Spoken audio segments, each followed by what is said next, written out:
What's going on, everybody? It's your boy CoachTaz back with another video. This video this week is actually going to be a tad bit different than the traditional marketing or UI UX critiquing or suggestions or strategies video that I've done in the past. It's sort of impromptu because I just got done. I'm a huge fan of the Xbox Unlocked series, and in this week's episode they actually discussed the latest declines in hardware sales with Xbox and the different tips or strategies that they would implement with trying to introduce their new hardware, or them giving suggestions on like what went wrong. And it really got my brain turning because I'm in the marketing field and I am a marketing director. What would I do if I was sitting with Microsoft and I really wanted to try to help them, just to get on the better side of PR? Just because, as many of you know, like Xbox just keeps stepping on rakes. And like, regardless if like you're a PlayStation fanboy, Xbox fanboy, like whatever, but this is going to be specifically an Xbox video,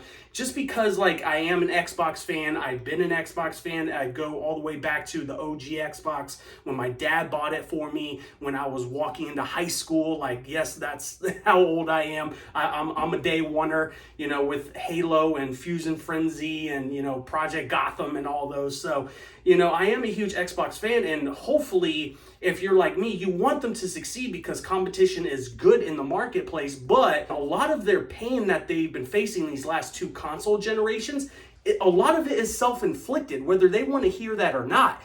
So this gave me the idea to create like a spin-off series about like a marketing director reacts. And I want to create some reactional videos about, what game studios do, what publishers do, what these big, gaming IPs do, and whether I believe that they're, heading in the right direction or not. And hopefully I can provide some critiques. I want to talk about something that Paris Lilly on Xbox Unlocked referred to, and he had a phenomenal idea, and I really hope that their panel, Ryan and Destin and Paris, they would actually explore this idea further about launching their next gen gaming console in 2026 versus 2028, and why that would actually be better for the Xbox brand and help out the longevity of their brand versus just doing what they always do, and launching right alongside PlayStation, even though PlayStation has been crushing them. The panel started talking about the benefits of them launching in 2026, and they started going back and forth, but they really didn't dive deep into it. And Paris Lilly started to get there. So shout out to Paris. So I started to think, what are the pros of Xbox launching in 2026?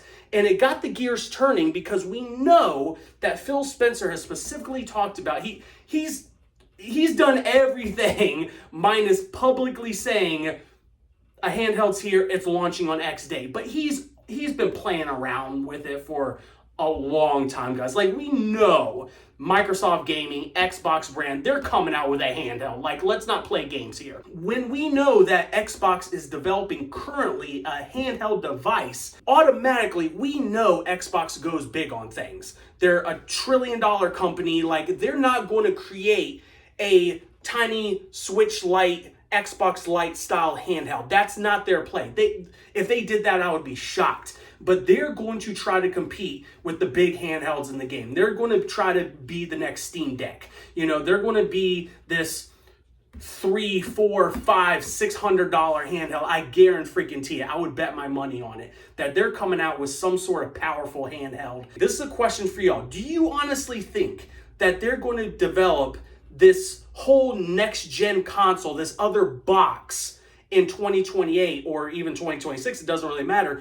But I fully believe that they have been watching Nintendo. The world's been watching Nintendo. They figured it out. There's a reason why Nintendo is so freaking bloody successful, and they figured out this perfect hybrid between mobile and console, where they blended the two together, they meshed them together, and it's this perfect portable device that you can go anywhere with. I fully believe, if I was a betting man as a marketer, that they're studying this, because regardless of what your viewpoints are on Microsoft and them stepping on rakes or whatever, if you're working in Microsoft in general, you're not an idiot. Like, let's not even play these games. If you get to Microsoft, you know your stuff. Now, granted, nobody's perfect, so some bad advice might slip through the cracks, but you're not an idiot. So I guarantee you, they're watching Nintendo. They've had a relationship with Nintendo for years now.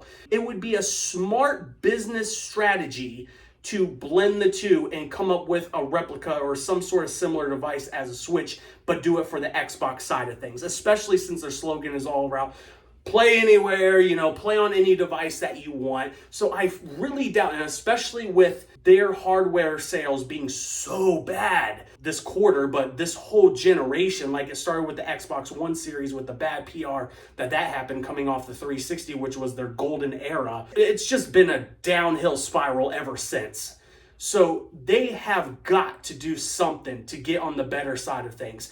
And, this might mean taking a few steps back to try to figure out, like, what's their identity. I fully believe, as a marketing director in the business, I look at Xbox and I would be like, I don't know what their identity is. Like, I can tell what Nintendo's is. The Switch has got it figured out with the mobile, the kid-friendly, the family-friendly device that will just sell millions and millions and millions of units. Because if you release IPs, if you develop this hybrid of a console that will attract kids, you're going to get the parents buying the products for the kids, and ultimately the parents might buy a lot of the stuff for themselves, the older titles. So you have a family console that literally anybody can play. Like, I've seen my grandparents play on the Switch, or back at that time they were playing on the Wii, but the Nintendo brand has always been a family console. So they have their identity. So Xbox cannot compete with PlayStation. They cannot compete with Switch. They've got to figure out what their identity is. And I really feel like they figured it out. They're heading there with this play anywhere mantra. They're really focused on software subscriptions with the Game Pass and coming up with these day and date launches on Game Pass. Granted, we can talk all day whether that's profitable or not.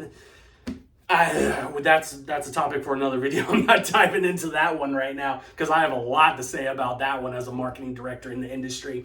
But I really do feel like if they really put their foot down and say, all right, we're focused on the software sales, we're going to backtrack a little bit off of we're the most powerful console, we're the most powerful gaming device. Like, ultimately, we've seen it with the sales of the Switch. People don't care about power that much. At the end of the day, most gamers really don't care about that. They care about gameplay, they care about the story, they care about the emotional ties to the characters, and what they're emotionally feeling while they're playing the game, and people just want to have fun.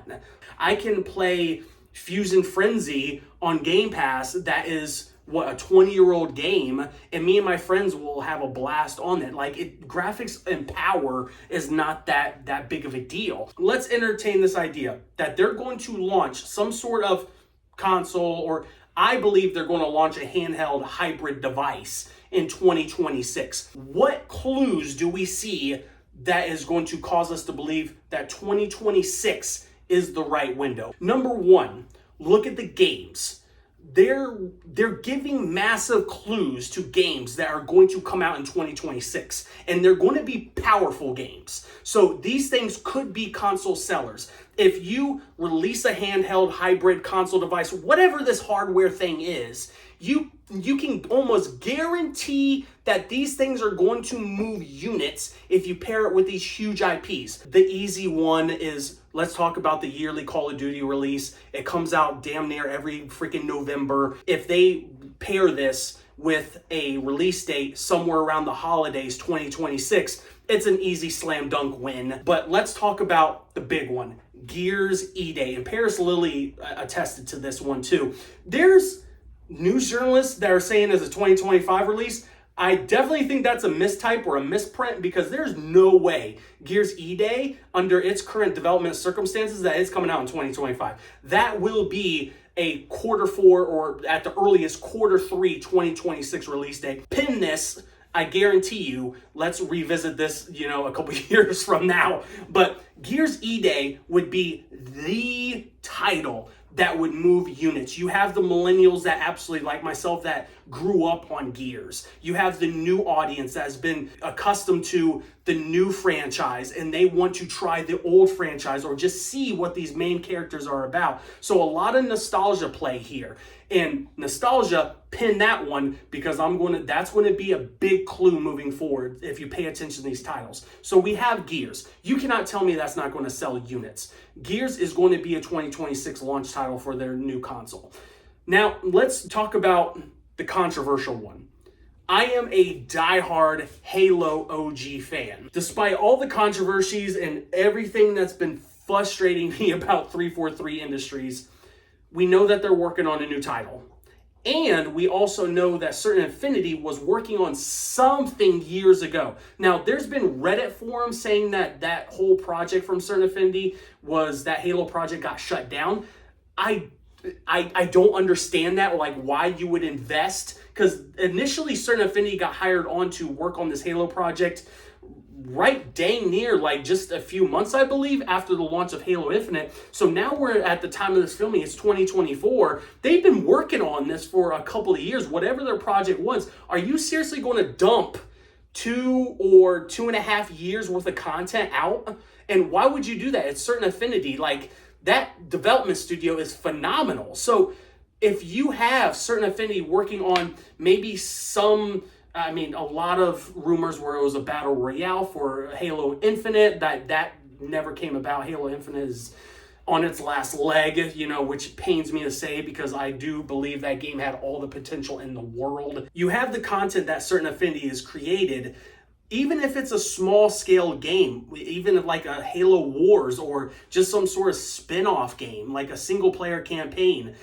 You match that with whatever 343 is working on. Now, granted, 343 takes years to develop their stuff. From Halo 5 to Halo Infinite was, I believe, 5 or 6 years. So the chances of them releasing like this brand new, huge AAA Halo title within the next 2 years when they just started on it, it's completely unrealistic. But once again, this is just for fun. This is a fun video. We're not taking it too seriously. Let's just talk games and just be goofy for a minute. Like, what would happen if you have Gears, Call of Duty, maybe a smaller scale Halo title all come out around 2026? And that timetable, it does match up. Like I said, Call of Duty is a yearly title. They might go, well, after this, they're going bi-yearly, I believe they mentioned. So 2024 to 2026, that's the new one. We know Gears is going to be a 2026 title. Halo, you have 2 years to cook up something with Halo to revive the IP. Now, let's talk about other titles. We know Fable's coming out. Fable right now has a 2025 release, but I have a sneaking suspicion that's going to get pushed to 2026. The reason I say that is South of Midnight, which we saw gameplay footage from the Xbox showcase. That game is well under development, and it has a 2025 release. Fable, which we've just gotten a tidbit, like a little teaser of a gameplay clip from them, for them to say that they're coming out in 2025, there's no way, dude. They're nowhere near completion within the next year. It ain't happening. We're not even seeing longer than a 3-second gameplay clip of the main protagonist walking up to someone and starting a dialogue session with them. Like, this game ain't coming out in 2025. Now, let's talk about the other title. Like, this is just for fun too. Where is Forza Horizon 6? Like, what's the timetable on that? We know that's being developed by Playground Games, the same studio that's developing Fable, and they've split their studio to try to work on the next Forza Horizon, but it's not coming out probably anytime soon. So could they come out with a Forza Horizon 6 within 2026? Maybe. Forza Horizon 5 released in 2021. If they wait to release Forza Horizon 6 until 2026, that's 5 years. Now, 5 years for the next Horizon game, I don't know if that's realistic. They might push that forward.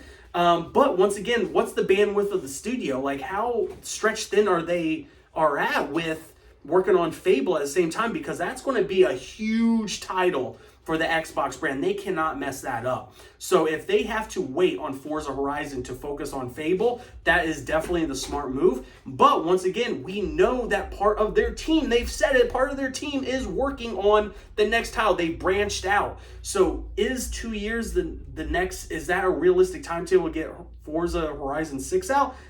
Probably not. But once again, this is a fun video. We're just goofing around. The whole point of this, talking about the games, you have, let's just say Forza Horizon, that, that's completely unrealistic, but we're just doing this for fun.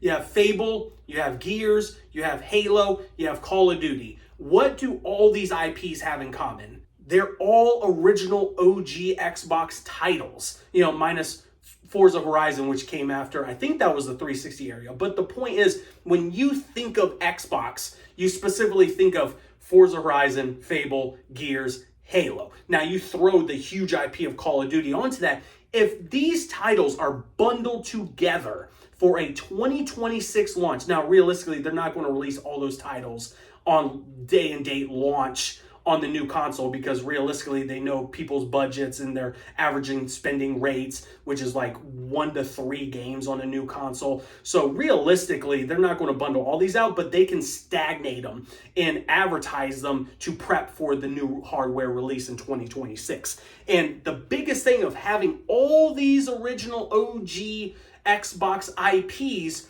you get to play the nostalgia game. And we know nostalgia sells. We see it in movies, TV, apparel, music. We see it all the time with remakes and remasters within games. Nostalgia sells. So what I started to think about when I was listening to Xbox Unlocked was, what if I'm the brand guy, what if I'm sitting in a boardroom with Microsoft Gaming and I'm saying, all right, we are last in the gaming industry right now. PlayStation's smashing us, Nintendo's smashing us. What can we do to stand out? Let's go back to our roots. Let's go back to what people love. What went really well with the 360 era? What started us off well with the OG Xbox? Let's play the nostalgia game because it sells. Let's redo our branding. Let's make it have some sort of hybrid look between the 360 and the OG. Let's try to bring back in the millennials that might have left us with these original IP titles. Like, let's have some fun here. We know that Xbox has a phenomenal marketing team. You pay attention to them on social media, they can smash this out of the ballpark. It's just Xbox has to, once again, they have to figure out their identity. And it all goes back to that. Xbox has to know who they are and what they're doing and who they're serving. Like, this is marketing 101. They cannot go into this let's just do the traditional thing where this next gen console, the current gen is going to be an 8-year cycle. So we have 4 years until our next console, and then we're going to launch side by side with PlayStation, which we know is going to smash them. Like, this is just a recipe for disaster. They cannot launch in 2028 at best. They have to maintain a earlier launch. Like, you look at 360. The 360 era launched 1 year before the PlayStation 3, and it gave them a huge heads up. And if they launch in 2026, that gives them a full year and a half ahead of the next Switch release, which is like rumored to be March 2025, even though I don't know, March 2025 for a Switch release seems like a really odd time to launch a console. But moving on. Another sign that 2026 would be the year to release is understanding your current situation. You cannot know where you're going until you know where you're currently at. And the fact of the matter is this console generation, just like the Xbox One, while it's not a complete failure, there's been some gems on the hardware or the software side. I'm not saying all the games are bad or anything like that. I'm saying when it comes to sales, when it comes to PR, when it comes to their public image, the last 2 generations for Xbox have been very, very bad. And that's all despite their Game Pass subscriptions moving up, but there's been leaks coming out, and now they're raising prices for Game Pass, and they're pushing back release dates on huge IP, and they went the whole year of 2022 without releasing any first-party titles, and it's just a mess. So you have to understand, if I'm in that Microsoft gaming boardroom, as difficult as it may be to have this conversation, I'm saying this is a loss, y'all. This console generation, just like this last one, it's a loss. We launched in 2022 with no huge first-party title. You guys, I know Xbox, they just got that sucker out to improve their profit margins so they looked good at Q4 of 2020. Like, releasing these consoles at the end of 2020 when we had a pandemic going on, granted, initial sales, there was chip shortages, and oh my gosh, like, you could not name a worser time. If I'm on their PR team, I'm screaming at them not to release in Q4 of 2020. But they went ahead and did it, so they looked good on their like freaking annual reports or whatever, and it's fine. You match that with there was stagnated releases in 2021, the controversies around Halo in 2021, the fall of Redfall in 2023, the lack of games in 2022, the stagnated releases in 2024. Like, everything about Xbox is, oh yeah, we're growing in the future, everything's in the future. The fact of the matter is, we've lost. Like, and Phil Spencer went on kind of funny. He said they lost the console war. Like, it's 100% true. Like, you can't down them for that. Like, to all the Xbox podcasts and all the Xbox fanboys, like, listen, I'm an Xbox fan, but I'm telling you, guys, we lost.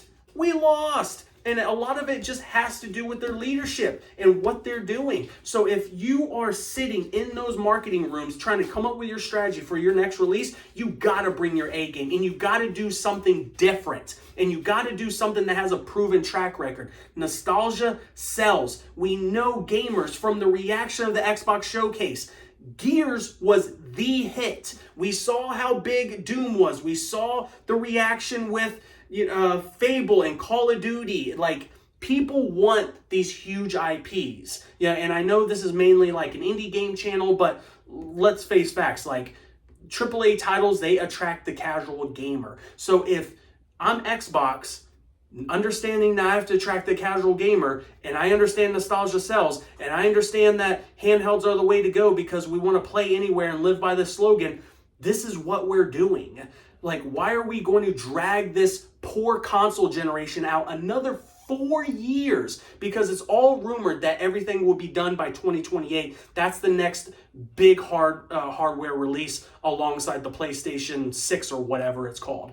So we have to understand, this is a loss. It's time to start fresh. It's time to rebrand. It's time to, start from the ground zero. How can we build trust in our community? And remember, look at the proven track record.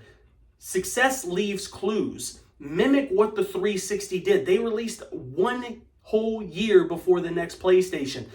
There was no competition. They can solely focus on promoting these games, promoting their hardware, and standing out, and then just let PlayStation do its thing in holiday 2028. So my question is, if this handheld is close to release, let's just hold off on it. Let's do some further testing. Let's make sure that we debug this thing. Let's make sure there's no compatibility issues. Like, let's just make sure that this handheld is the best it possibly can, and it just cooks for 2 years up until that 2026 marker. If they choose to release that handheld in 2026 or even maybe 2025, is that going to cause any hesitancy with buying the next gen console in 2028? Because we know that handheld probably isn't going to be cheap. That's probably going to be a $300, $400, $500, $600 freaking handheld to compete with the Steam Deck and all these other gaming handhelds that are in the marketplace right now. So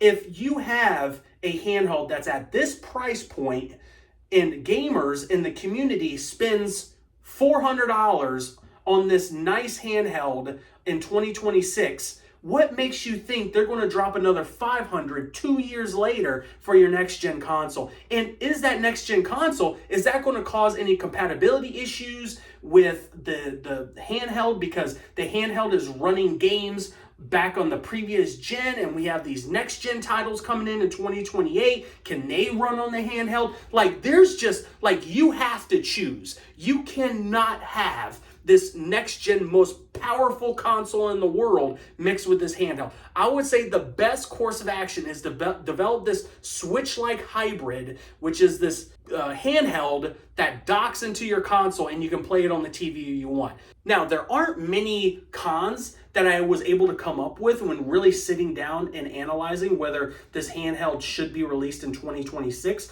versus just creating a next-gen console in 2028. But what I came up with was, we seen the leaked documents. We see what the roadmap up until 2030 was for Microsoft Gaming, but Phil Spencer did say after the documents leaked, like, this is being adjusted, like it's not permanent. So how much of that can we trust? Because if we just trust that those leaked documents, the roadmap to 2030, it looks like that a 2026 release for a handheld is not going to happen. They have it in those leaked documents that their next gen release is going to be 2028. Now, once again, as a marketing director, as someone that's worked in PR, that's a really bad idea. Like, do not launch next to PlayStation. Stop releasing your freaking consoles like a week apart from PlayStation. Stop doing that. Form your own identity, Phil. The other con that I came up with was what Paris Lilly attested to on Xbox Unlocked was your current hardware is not selling. What makes you think any future hardware is going to sell too? Especially when it's just 2 years from now.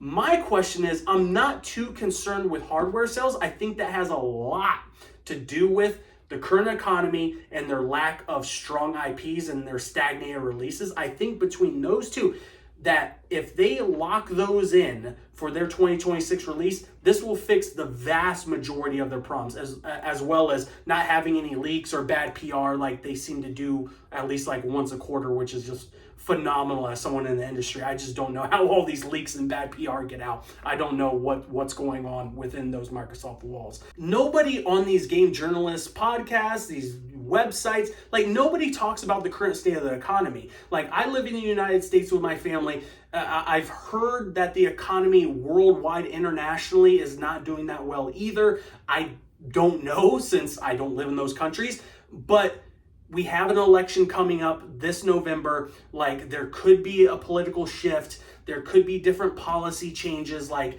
the economy could improve. But my biggest thing is the economy does play a significant role in console sales, because just as speaking for myself and my own family, like, we don't own a PlayStation 5. We've seen the current economy. I didn't work for 6 months after I was laid off from my other marketing job. So it took me 6 months to find employment. And up until then, I was doing freelance work. I was doing a lot of these marketing consultant things for gaming studios just to make ends meet. So we cut back on a lot of our spending. So I never got around to buying the next PlayStation. I haven't played any of their games.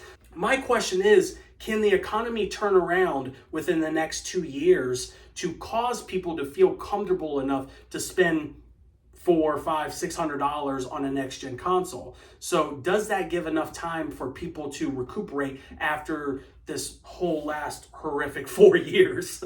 So those are my thoughts. This video has dragged on long enough. You let me know. What do you think Xbox is going to do? Are they going to release a handheld in 2026? Do you think the handheld is going to release this year in 2024? Do you think they're releasing there's been rumors of a PC console hybrid thing in 2028. Like, what do you think of all of this? Like, this was meant to be a more fun, communicative video, interacting video. So let me know your comments. Let's create some dialogue. And maybe Microsoft might see this and they'll go, oh, well, hey, those are some good ideas. Maybe we should steal those ideas. Just Microsoft, you see that? Give me like 5% of your revenue. I'll be perfectly fine for stealing my ideas. Just give me 5%. So that's all I got for today, y'all. Have a blessed day. Peace.